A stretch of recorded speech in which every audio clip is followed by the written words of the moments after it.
to WhiskyCast, cask strength conversation featuring news and interviews from the world of whiskey. I'm Mark Gillespie. This is episode number 876 for June 21st, 2021. Coming up in a few minutes. They are giving me a lot of runway, and I think, the first one, Bottled and Bond, was the big ask, and that was, there's like, oh, okay, we'll let you try it, we'll do a little bit, okay. I think I can't possibly overstate how impactful it was when that whiskey ran off and won Whiskey of the Year. They were like, oh, okay, sure, what else do you want to do? And that really opened up the door for me, and they have given me a lot of runway. George Dickel is one of those names that's synonymous with Tennessee Whiskey, but Cascade Hollow General Manager and Distiller Nicole Austin is shaking up the Dickel canon with a bourbon. And there's no need to foam the runways for this arrival. I'll talk with her about the new Dickel Bourbon later on WhiskyCast In-Depth. We'll also have the What I'm Tasting This Week department, Your Voice, and on Behind the Label. And we're trying to get corn over 200 degrees. Can't do it at this altitude. It comes out the top of the cooker like lava. The news is next on this week's WhiskyCast. Hey, Gabriel Cardarella here from Dewar's Blended Scotch Whiskey. I'm excited to share with you that Dewar's is the most awarded blended Scotch whiskey in the world. And that's worth raising a glass to. So grab a bottle today and enjoy this week's episode of WhiskyCast. And now, a message from Robin Redbreast. A pair of socks, a book, some suspect ties, a compact toolkit. Oh, another book. And a shaving kit. Actually, I could do with that. But anyway, sometimes you've got to take things into your own hands. Go on, treat yourself. Happy Father's Day from Redbreast, proud sponsor of WhiskyCast. Let's get started with the news. The chilly relations between the U.S. and Europe that led to trade wars during the Trump administration are now starting to thaw, and that is good news for whiskey lovers. U.S. President Joe Biden's summit this past week with European Union leaders in Brussels led to a long-term truce on the 17-year-long aircraft subsidies dispute, and Great Britain followed suit 2 days later.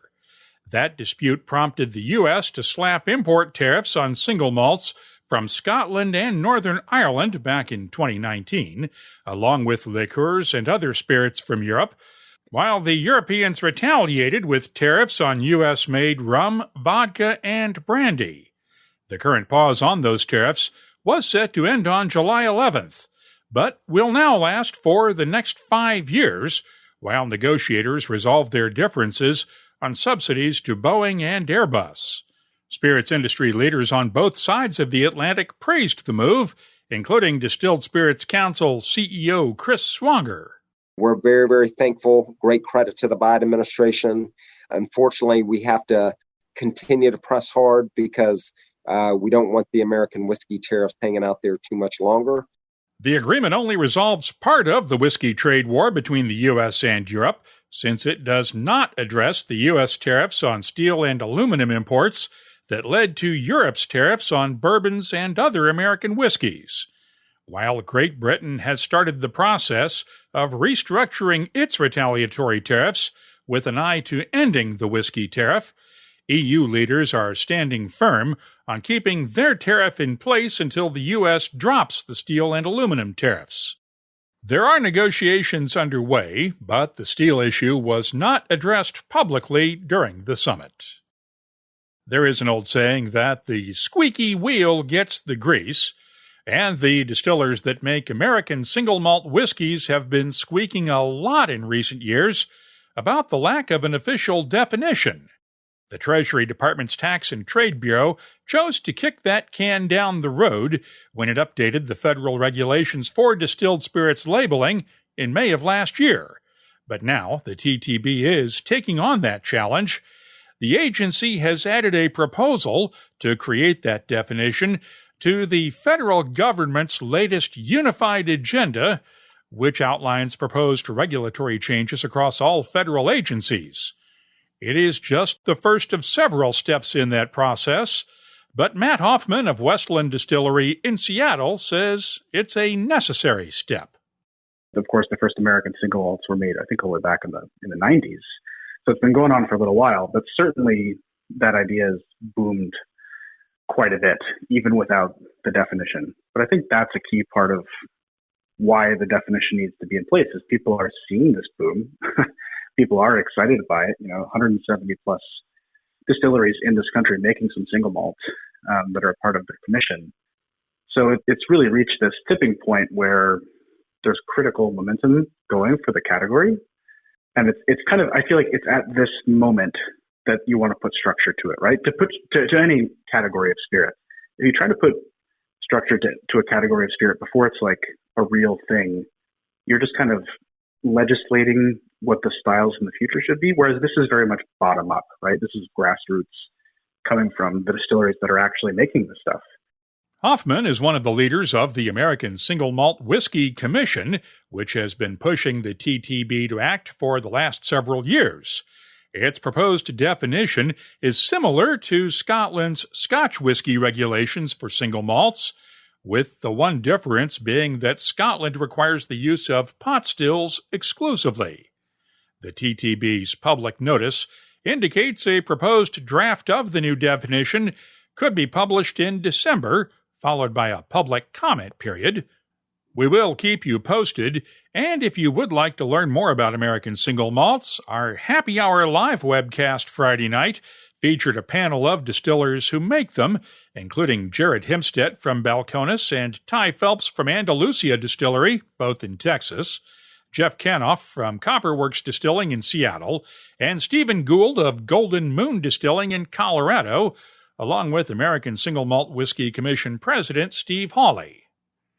In other news, Tennessee's Uncle Nearest Distillery in Shelbyville has reopened to tourists following the pandemic. Phase 2 of the distillery opened on Saturday, with a crowd estimated at around 10,000 people as part of Juneteenth celebrations. The new phase includes the Visitors Center, restaurants, tasting rooms, and Victoria Edie Butler's blending lab. The tour focuses on Nathan Nearest Green's distilling history. As an enslaved man, he taught Jack Daniel how to make whiskey back before the Civil War. After the war, he went to work as a free man with Jack Daniel at what was known back then as Distillery No. 7. Uncle Nearest founder Fawn Weaver not only tracked down historical records, but artifacts from that original distillery. It sits on the Dan Call farm, which I think you guys know we own. This millstone that is here would have been the millstone that was utilized by Nearest and his boys to grind the mill the grain. This was transported here about a week and a half ago. And when I tell you our entire team was praying for its transport, because the cracks, even though it's about 2,000 pounds, it is still incredibly fragile. This image over here, this is Ott Green. This is Nearest's grandson. So those of you who have seen the two photos of Jack Daniel's crew, there's one photo in which he is standing next to George Green. There's another photo that's of the crew, and 3 of the Green members are in it. Ott is one of the people that are in that particular photo. But this was actually sketched somewhere around 1912. And one of the family members, the eldest descendant in Nashville, when we opened this space up back in 2019, he literally brought this out. So you can see the nails, and I mean, it's pretty beat up. But he brought it out and he said, this is Uncle Ott, and we think Uncle Ott he needs to be here. This is where he belongs. So we've encased that. You've got a lot of different little artifacts related to Distillery No. 7.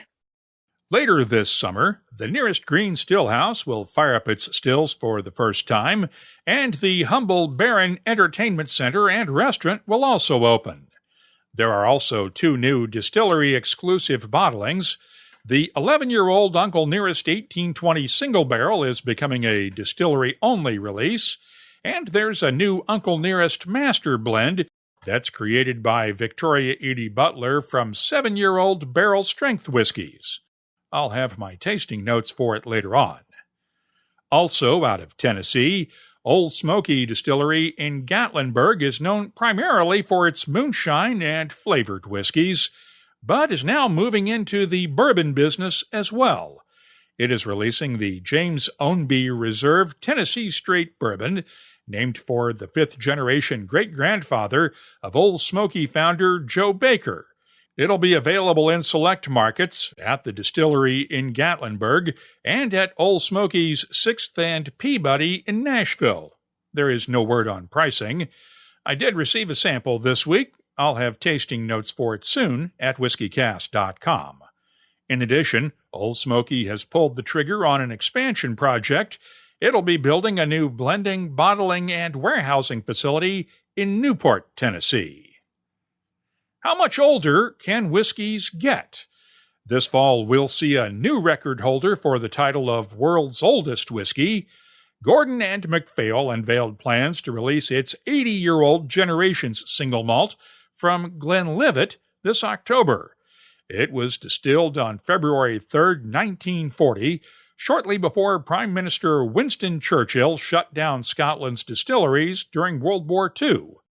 The whiskey will come in a bespoke decanter and case created by architect and designer Sir David Ajay, and decanter number 1 will be auctioned at Sotheby's in London this October to raise money for Trees for Life. The Scottish charity focuses on reforestation efforts. As for the other 249 decanters, there is no word yet on pricing. Scotland's whiskey industry has avoided the threat of labor problems this summer. Friday, members of GMB Scotland and Unite voted to accept a new contract with Chivas Brothers after threatening to go on strike last month. The agreement calls for a 2.5% pay hike this year and at least a 2% raise next year that could be higher depending on inflation. The unions have also accepted a new 3-year contract with Diageo that includes a retroactive 3% pay raise for the last fiscal year, then links raises for the next 2 years to the rate of inflation with a cap at 3.5%. The two contracts cover about half of the workers at Scotland's distilleries, warehouses, and bottling plants. A couple of weeks ago, I mentioned the latest release in Ardgowan's Clyde-built series of whiskeys and noted that plans for the construction of Ardgowan's distillery had been delayed. Those plans will now go ahead later this summer after Austrian investor Roland Grain bought a majority stake in Ardgowan for £7.2 million. Existing shareholders have put in another £1.2 million to complete the funding for construction. The current timeline calls for the Distillery and Visitors Center to open in 2023 on the Ardgowan estate in Inverclyde. And finally, on the celebrity whiskey front, Basketball Hall of Famer Scottie Pippen has entered the whiskey business now. He is working with Savage and Cook Distillery founder Dave Finney and distiller Jordan Villa to create Digits. The 5-year-old bourbon will go on sale exclusively in the Chicago area starting this Thursday. You can keep up on the latest whiskey news all week long at whiskycast.com. Don't forget to join us this Friday for our next Happy Hour live webcast. We'll start at 5 p.m. New York time, 10 p.m. London time, and 2100 GMT on the WhiskyCast YouTube channel, our Facebook page, Twitter, and Twitch.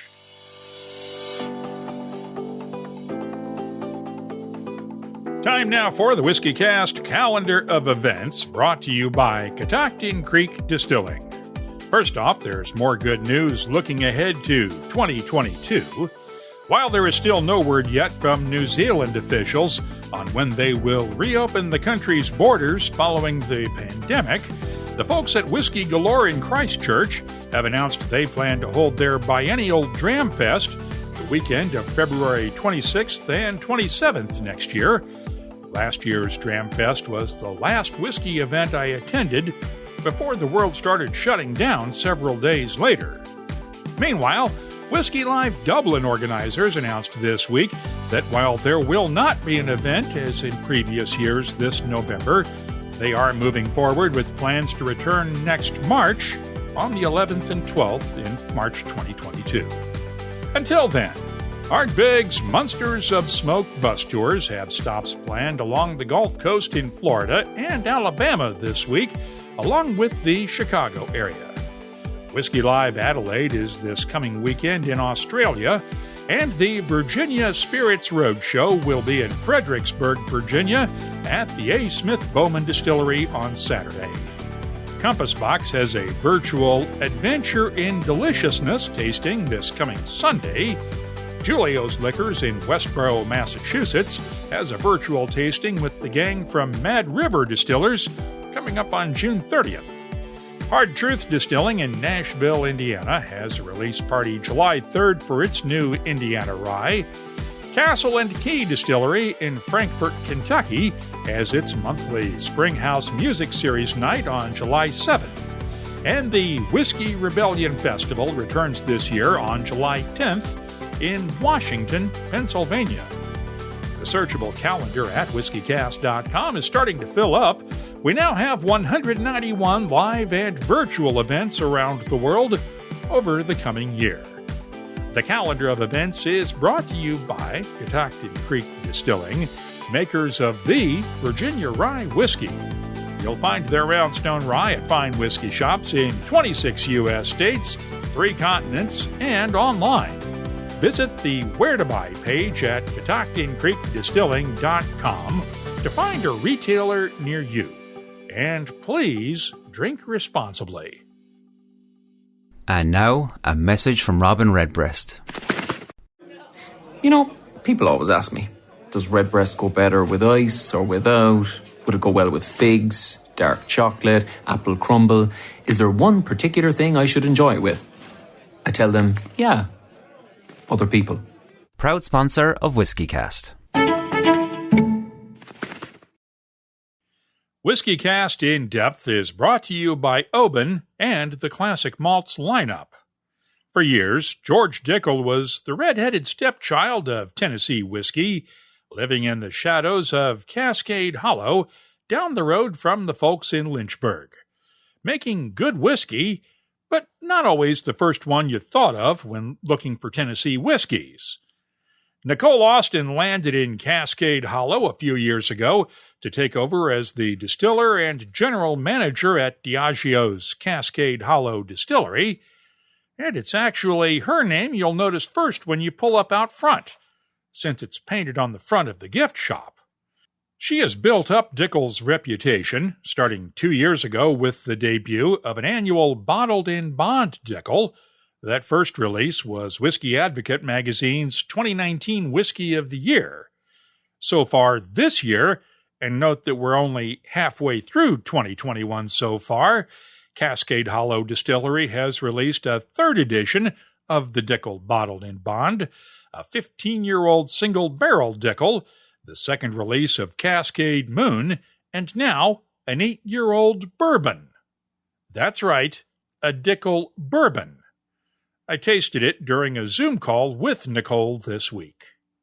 After, 125 years, 150 years of doing Tennessee whiskey exclusively, why do a bourbon now?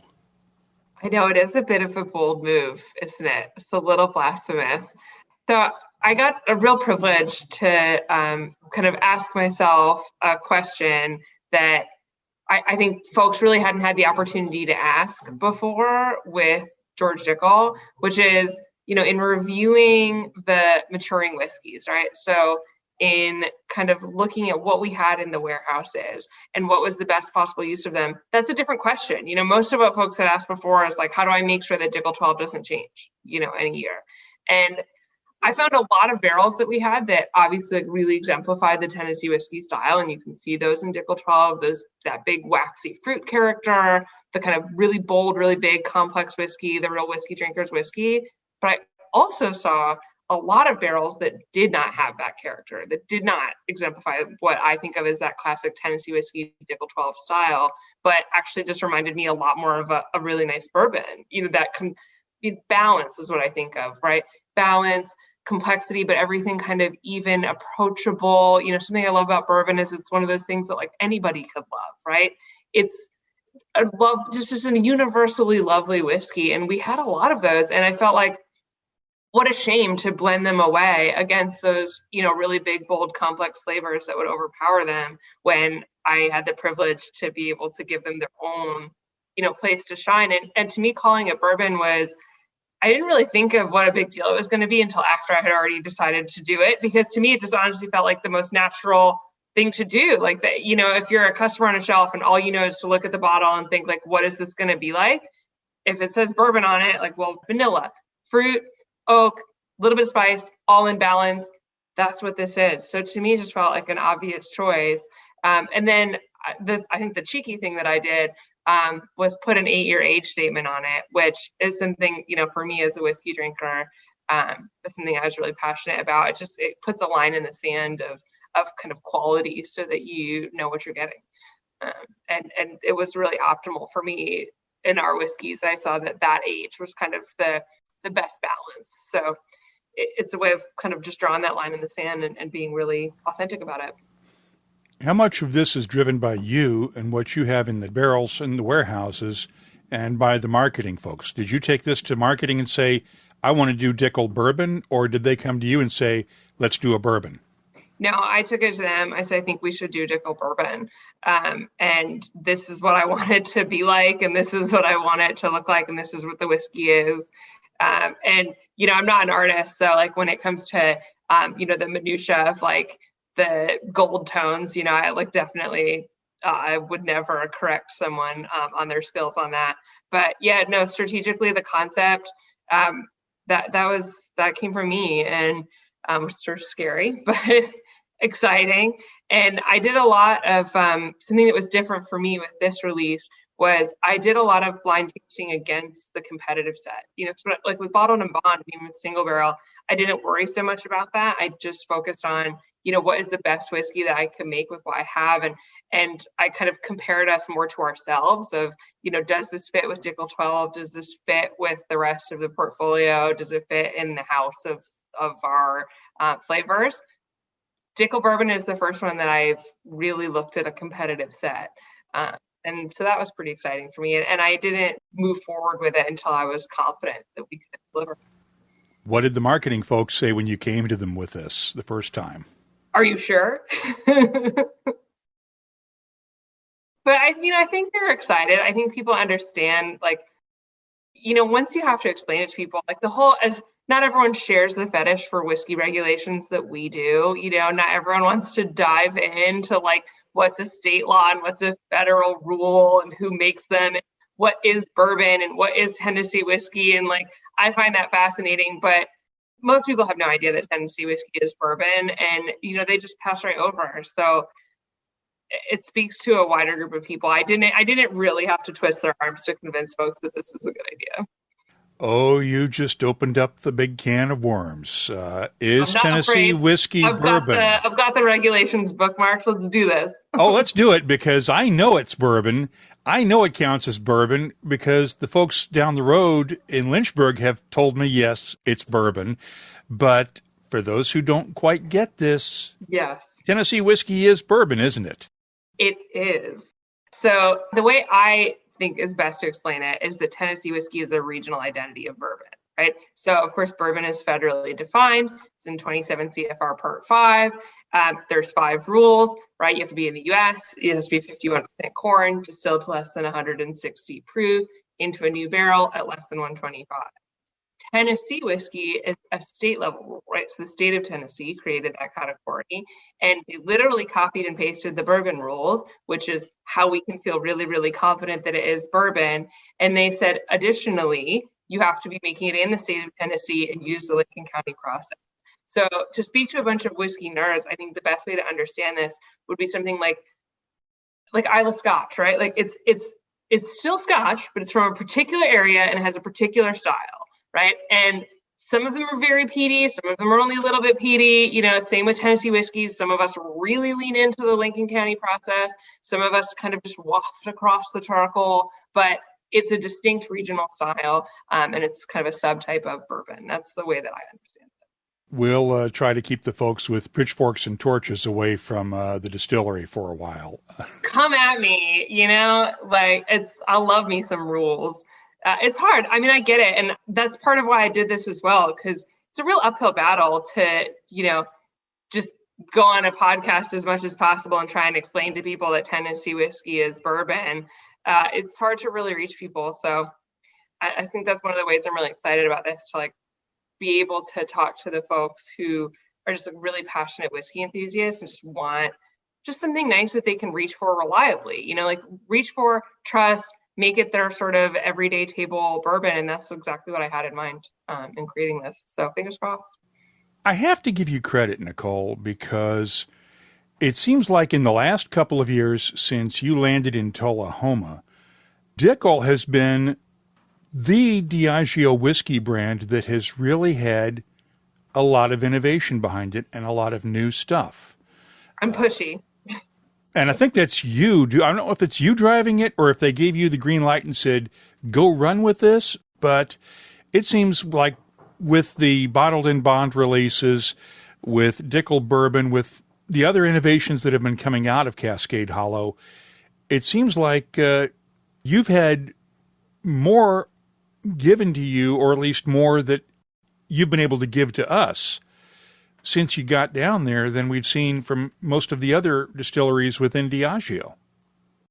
They are giving me a lot of runway. And I think, the first one, Bottle and Bond, was the big ask, and there's like, oh, okay, we'll let you try it. We'll do a little bit. Okay. I think I can't possibly overstate how impactful it was when that whiskey ran off and won Whiskey of the Year. They were like, oh, okay, sure. What else do you want to do? And that really opened up the door for me. And they have given me a lot of runway to kind of do what I want to do. And I think I hope that I'm in this sort of unique position of being like a whiskey drinker myself, and a really passionate whiskey drinker, and having some idea of the things that I want to exist in the world. And then also the privilege of being able to produce them. I know that not every brand does that and not every brand can do it, but to me it just felt really obvious. Give people trustworthy whiskey that is appropriate to the value that we're asking, and I have it. What a privilege. Why not? And they've let you extend that out to the Orphan Barrel range that is bottled at Cascade Hollow. Your that latest, was particularly exciting. Yeah, the Copper Tongue one was an interesting one as well. The newest release is pretty much all Dickel, right? It is all Dickel, and that one actually wasn't my idea. They came to me, which to me I think is a real statement for how the perception of Dickel and the quality of whiskey that we have at Cascade Hollow is starting to change. And I find that encouraging, and that's exactly what I was hoping for. It felt like a real miss to me that, folks kind of passed it by. And I think people are starting now to realize that I have this real wellspring of amazing American whiskey that they're going to want to get their hands on while they can. Tell us about Copper Tongue. Copper Tongue was a fun one. So they totally threw it open to me. They're like, we want to do an Orphan Barrel out of Cascade Hollow. Do you have whiskey for us? And, that I, of course, have I have my little spreadsheet of all my little asterisk lots that I think are interesting with their notes on them. It's like, oh, let me pull this up. Maybe I do. And, for Orphan Barrel, that's a way of being able to talk to some also real kind of whiskey enthusiasts and collectors. And so I wanted to surprise them a little bit. I wanted to do something that fit with Orphan Barrel, but was a little bit different. So the whiskeys for me were kind of exciting to pick because they have an age statement. They have the rarity that I think you want from Orphan Barrel, but I think they surprise a lot of people in being more balanced than you would expect for, a 16-year-old cask strength whiskey. It was also the first time that I think Orphan Barrel did cask strength, which was exciting. And I really kind of pushed for that. But then the sort of fun surprises that it's only 45%, so it just, I think, starts to play with the notion of what we think American whiskey can be about, which, Orphan Barrel gives you a little room to play with that and not be, so worried about the legacy of this amazing heritage brand. So that was fun. What else are you working on, or have you already pushed the bounds as far as you think you can get away with for right now? Oh, please, no, I've got so much more coming down the pipeline. Listen, I've been home for like the last 18 months, I've got projects. I've got more Cascade Moons coming out, continuing in the vein of sort of hopefully surprising people and kind of poking them a little bit, thinking about what American whiskey can be about. So I've got more of those in the pipeline. I've also got some other whiskey releases, possibly, hopefully coming soon that are not George Dickel and not Cascade Moon. So continuing to push the boundaries there. And then we've also got some more big things coming for Dickel. Those folks who loved some of our big age statement releases, I think hopefully are going to be happy again soon. So yes, I've been keeping busy. There's no talk of moving you up to Bullet or something like that, or moving up out of Tennessee to, say, one of the bigger distilleries, is there? No. I mean, I've only just started here. I mean, whiskey's on a long timeline. There's stuff that I started working on distilling when I got here that is only just now, becoming ready to release. And it takes a little while to really get it right. So, no, I don't feel done at all. It's, that's the timeline of whiskey. You're always looking, so far ahead. So no, there's a lot more that I want to do here. I say that only because Diageo has a track record in Scotland of rotating managers every 3 or 4 years between distilleries to get them some different experiences. And I think that's more of a Scottish tradition, yeah. Because that is such a more of a, they're all close to one another. And I think that's more of a part of the distillery management culture there. But no, I feel really, really close with Dickel. I mean, I'm excited about what we have in North American whiskey, and, I'm definitely open to playing with other people's whiskeys too, but I think I'll mostly be doing it from my home at Cascade Hollow. By the way, the new Dickel Bourbon will be available in select U.S. markets for now, with a recommended retail price of $32.99 a bottle, and it will be a permanent addition to the Dickel range. That's WhiskyCast In-Depth, brought to you by Oban. Every sip of Oban is like a postcard. Oban Single Malt Scotch Whiskey is offering the chance to immerse yourself in Oban and the whiskey-making process through the Oban Abode experience. 2 winners will receive a trip to Scotland to stay in the Oban Abode, just steps from the distillery. To learn more and enter, visit obanabode.obanwhiskey.com. Complete rules are available at the website. The Wadham Tasting This Week department is brought to you by Sagamore Spirit. Let's start off with the Dickel Bourbon. It's bottled at 45% ABV, and the nose has notes of peaches, caramel apples, honey, vanilla, and soft spices. The taste has a good balance of fruity sweetness with subtle spices. Peaches, apricots, and apples are complemented by touches of allspice, vanilla, and oak. The finish is long, gentle, and more-ish, as in you want some more of this. It's excellent. I'm scoring the new Dickel Bourbon a 93. I mentioned the new Uncle Nearest Master Blend during the news. Once again, it's only available at the Uncle Nearest Distillery in Tennessee. Batch number 1 is bottled at 55.5% ABV. The nose is warm and aromatic, with a nice oakiness and soft spices, along with honey, caramel candy, and a hint of pipe tobacco.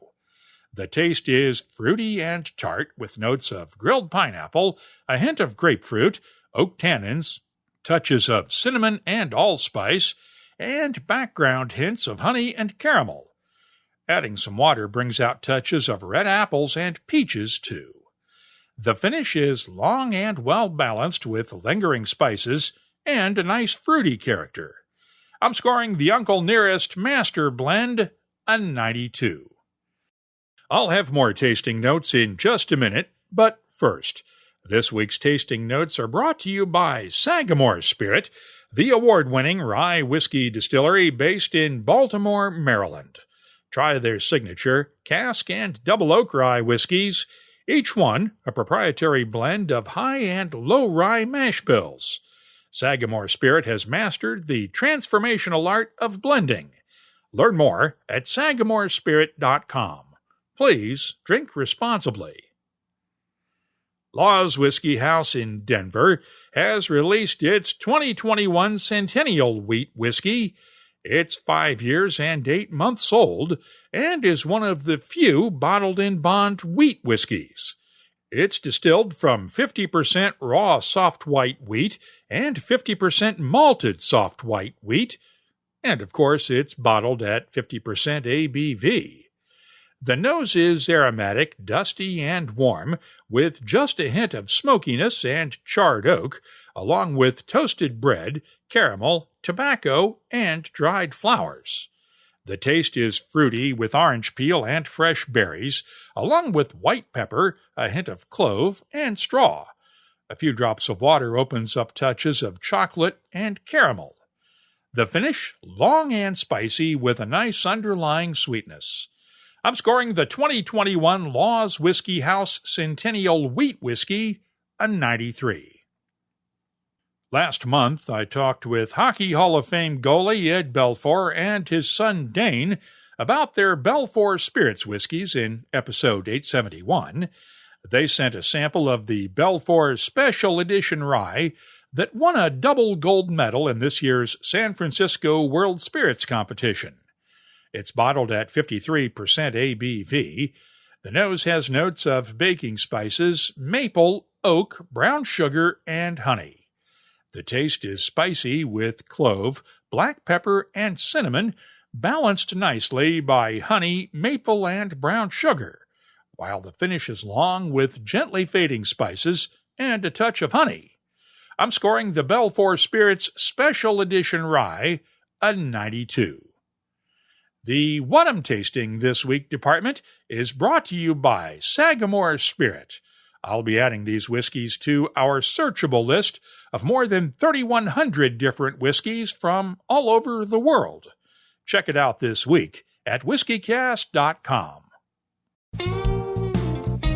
After 175 years, Dewar's has learned it's not all about awards.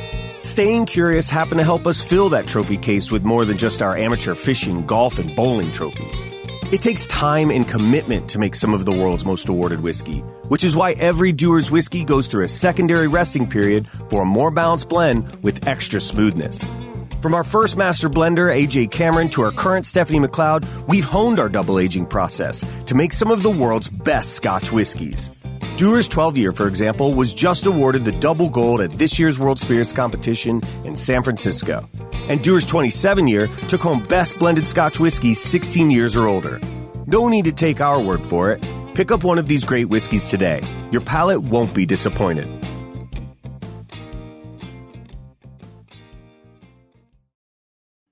Let's open up the inbox now for your voice. Had this urgent question from Cap in Memphis via email the other night. Several spirits stores in Memphis claim that they can no longer get Old Forester 86 proof bourbon in 1.75-liter bottles. One said that the company has run out of the 1.75-liter bottles. Any truth to that? Are you aware of any shortages of Old Forester? Well, last week I mentioned during the news that Brown-Forman cited supply chain shortages of glass bottles as one of the issues it's facing in recovering from the pandemic. I checked with the Old Forester team at Brown-Forman. They confirmed that there have been some of what they describe as short-term local disruptions, but they don't see any long-term issues that would cause widespread shortages for that Old Forester 86 proof in the 1.75-liter bottles. Cap, I hope that helps and that the issues in Memphis are resolved soon. Got this Facebook comment from Sean Beaker in Indianapolis on last week's Behind the Label segment with Eric Olesen on the O&H Danish Bakery's Whiskey Kringle that's made with Highland Park 12-year-old Scotch. Thanks for the hint on this, Mark. The perfect pairing for sure. Well, it's too late to order a whiskey Kringle now, but let's hope they bring it back again soon. And Natasha McGill shared this comment from New Zealand on the TTB's plans to create an official designation for American single malt whiskey during our webcast on Friday night. Geographical indicators and recognition are helpful and important in trade agreements for sure. It would be great for there to be further category definition for U.S. single malt. That is certainly a big part of why we moved ahead with the New Zealand regulation. And consumers are way more engaged with the definitions post the Japanese whiskey free-for-all. I talked with Tash about that New Zealand whiskey definition back in March during episode 861 of WhiskyCast. You'll find it in the archives at the WhiskyCast website. And if there is something you'd like to share with whiskey lovers around the world, you can always get in touch with us on Twitter, Facebook, or Instagram at WhiskyCast. The email address is comments@whiskycast.com. Let's close out the show now with Behind the Label, our look at the history, science, and other things that make whiskey unique. It's brought to you by Writer's Tears. I shared my tasting notes for one of the Law's Whiskey House whiskeys a few minutes ago. It's just one of a bunch of distilleries in Colorado and the Rocky Mountains region making some very interesting whiskeys these days. One of the unique regional characteristics that might just have a terroir-like impact is altitude. For instance, most of Scotland and Ireland's distilleries are located relatively close to sea level. Dalwhinnie and Breval are the highest distilleries in Scotland. Both are around 1,165 feet above sea level. And Bardstown, Kentucky, the bourbon capital of the world, is just 646 feet above sea level. Law's Whiskey House is in Denver, of course, and Denver is known as the Mile High City. It's more than 4 times as high as Dalwhinnie and Breval. During a Zoom tasting this week, I asked Al Laws to explain the difference distilling at altitude makes. And you'll hear him refer to Bill. That's Bill Friel, the retired master distiller at what's now Barton 1792 Distillery in Bardstown, who has worked with Laws as a consultant. A quick little story, and because it's our anniversary coming up. So Bill and I are cooking for the first time, and we're trying to get corn over 200 degrees. Can't do it. This altitude, it comes out the top of the cooker like lava. And it's like lava because it burns. It's a burning hot starch. And so we can't really go much above, I think we target 196, but we could get it to 198 before what's in the cooker starts to, break down in terms of a fluid and become pudding. So we use some processed enzymes to keep that from happening, but we still can't get it over 100. And that's definitely due to that, which means we leave a little bit of yield on the table because we don't get that full conversion. In addition to that, we're against the front range where barometric pressure swings are erratic and volatile and happen quite often during the day. I don't mean during the week, I mean during the day, which can severely slow down your spirit run. Because at top of column, you're like 2 to 5 PSI. And if the pressure system changes, all of a sudden the vapor can't push itself up. It just takes longer. Those are 2 kind of production things that happen in this. And then in aging, those barometric pressure swings make our barrels pump like a heart. We get the variation in temp like they would in Kentucky. So we get hot here in the summer and cooler in the winter. We have heated warehouses, so we don't ever fall below a temperature. So those barrels are always active. And then the big barometric pressure swings all the time because that membrane of wood doesn't breathe like you and I are breathing right now. It's restricted. So pressure builds in the barrels with those pressure swings, and it pushes the whiskey deeper in the wood sooner. So right away for us, when we fill a new barrel, it doesn't take very long for it to start to access all those caramelized wood sugars. And the things that half the flavor, 60% of the flavor of bourbon and all these whiskeys come from the barrel. So we're activating those barrel flavors soon in the process. So Our whiskeys are naturally a lot darker and beautiful. The amber is gorgeous. And even Bill, who saw our stuff early on when it was just him and I, and 2 years in, he's like, well, where'd you get this? I'm like, well, this is our stuff. It can't be. In Kentucky, it would be it's a pale yellow at this point. It's not here. So yeah, elevation and where we're situated against the Front Range has a distinctive addition to terroir. That's it. It's a Provence that we get to take advantage of, that everyone who makes whiskey up here gets to take advantage of. But there is also a cost that comes with those benefits. Stephen Gould owns Golden Moon Distillery in Golden, Colorado. He was one of the guests on Friday's Happy Hour Live webcast and told us that being closer to the heavens makes it more tempting for the angels. Our distillery is at over 6,000 feet here in Golden, and we're certainly not the highest distillery in Colorado by a long shot. But, depending on the weather, we can lose as much as 7 and 9% in year one to the angels. And that's huge. I was having a discussion the other day with a friend of mine that runs Woody Creek, which is in Carbondale outside of Aspen. And they're almost at the exact same altitude we are on the other side of the Rockies.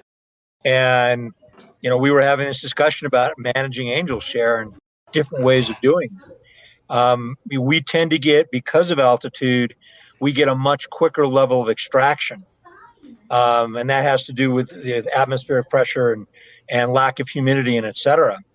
And if we're not careful, when stuff gets a little older, it can turn over oak very, very, very quickly. For our second line of whiskeys, Gunfighter American whiskeys, which are found spirits, when we bring in 10, 11, 12-year-old whiskeys from someplace like Kentucky or Tennessee, if we put them in the rick house and just let them sit, they may be beautiful when they walk in the door, but if we're not careful, 6, 12, 24 months later, they can be over oaky and only good for blending at that point. So altitude definitely has an effect. By the way, the highest distillery in the U.S. is fairly close by. Breckenridge Distillery in Breckenridge, Colorado, is located at 9,600 feet above sea level. And as for now, it's the highest distillery in the world. Don't be surprised, though, if someone tries to challenge that sooner or later. As of now, whiskeys from places like Bhutan and Nepal are made with whiskeys imported from Scotland and blended with neutral grain spirits, though. If there is something you'd like us to look at on an upcoming episode, just use the contact form at whiskycast.com to get in touch with us. Behind the Label is brought to you by Writer's Tears. Writer's Tears Copperpot. The tears of Ireland's great writers, bursting with flavour, humour and angst. Bottled for you to taste. No writers were harmed in the making of this premium Irish whiskey. Writer's Tears Copperpot. That's all for this edition of WhiskyCast. You'll find links for the stories in this episode in our show notes at whiskycast.com. That's also where you'll find the latest whiskey news, my tasting notes, the calendar of events, the whiskey photo of the week, and a complete archive of past episodes going all the way back to 2005. Get in touch with us on Twitter, Instagram, and Facebook at WhiskyCast. The email address is comments@whiskycast.com. And now, a message from Robin Redbreast. Ever go out drinking with a peacock? Always the same. Few too many, tail feathers come out, drinks get knocked over, bartender's not happy, night's over before it started. All I'm saying is, don't be the peacock in your group. Proud sponsor of WhiskyCast. Redbreast. Pass it on. Let's talk about our whiskey collections. Dewar's 15-year-old is a great addition, especially for those bourbon-drinking friends of yours. Priced similarly to most 12-year whiskeys, this whiskey should get an award for price alone. And if you like awards, our 15-year just took home a gold medal at this year's San Francisco World Spirit Awards. Find Dewar's 15-year-old online or at a store near you. WhiskyCast is a production of Cask Strength Media, copyright 2021. And comes to you from the charming yet regrettably dry town of Haddonfield, New Jersey. I'm Mark Gillespie, reminding you that when you drink, please drink responsibly. Thanks for listening, and please stay safe.